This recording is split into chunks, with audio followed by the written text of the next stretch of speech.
ব্রহ্ম একটি সূক্ষ্ম অবস্থান, যাহা সূক্ষ্ম আত্মায় অনুভব করতে পারে।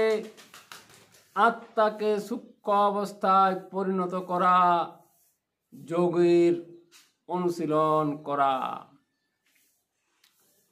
এখানে কোনো ধর্মীয় সংস্কারের আবশ্যকতা নাই। আছে সত্যন্যায়ের অনুশীলন। ব্রহ্ম সর্বত্রে বিদ্যমান।